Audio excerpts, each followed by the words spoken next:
शिवजी की एक प्रसिद्ध कहानी में उन्होंने बुढ़ापे के संदर्भ में 4 महत्वपूर्ण बातें समझाई हैं। इन 4 बातों का पालन करके व्यक्ति बुढ़ापे को भी सुखद और शांतिपूर्ण बना सकता है।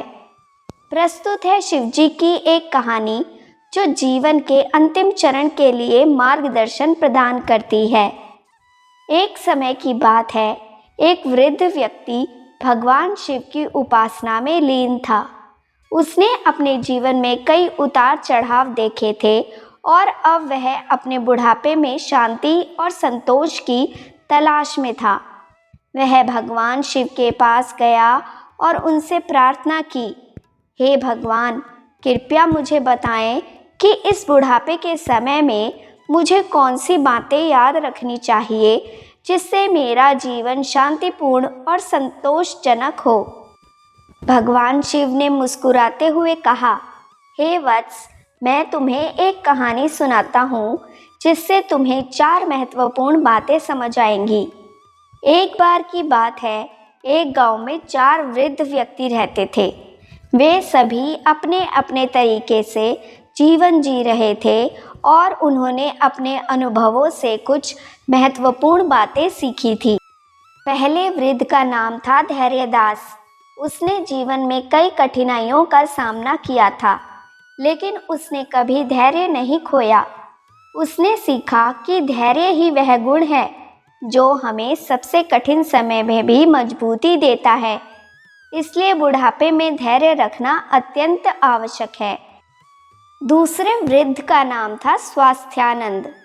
वह हमेशा अपने स्वास्थ्य का ध्यान रखता था। उसने महसूस किया कि अगर शरीर स्वस्थ नहीं है तो जीवन का कोई आनंद नहीं है।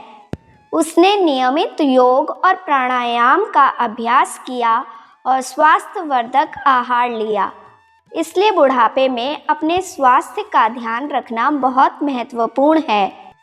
तीसरे वृद्ध का नाम था ध्यानेश्वर। उसने जीवन के अंतिम चरण में आध्यात्मिकता को अपनाया और ध्यान और भक्ति में लीन हो गया। उसने पाया कि आध्यात्मिकता से मन की शांति और आत्मसंतोष प्राप्त होता है। इसलिए बुढ़ापे में ध्यान और भक्ति के माध्यम से आध्यात्मिकता को अपनाना चाहिए। चौथे वृद्ध का नाम था सद्गुणी।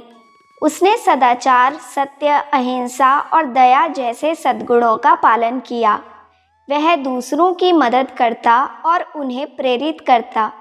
उसने सीखा कि सद्गुणों का पालन करके न केवल अपना जीवन संतुलित बनता है, बल्कि दूसरों के लिए भी प्रेरणादायक होता है।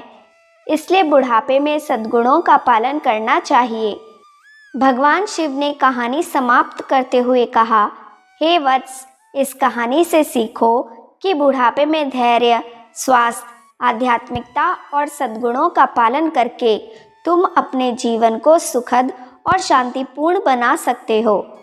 वृद्ध व्यक्ति ने भगवान शिव का धन्यवाद किया और उनकी सीख को अपने जीवन में अपनाने का संकल्प लिया। तब से वह धैर्य, स्वास्थ्य, आध्यात्मिकता और सद्गुणों के मार्ग पर चलने लगा और उसका बुढ़ापा सुखमय हो गया।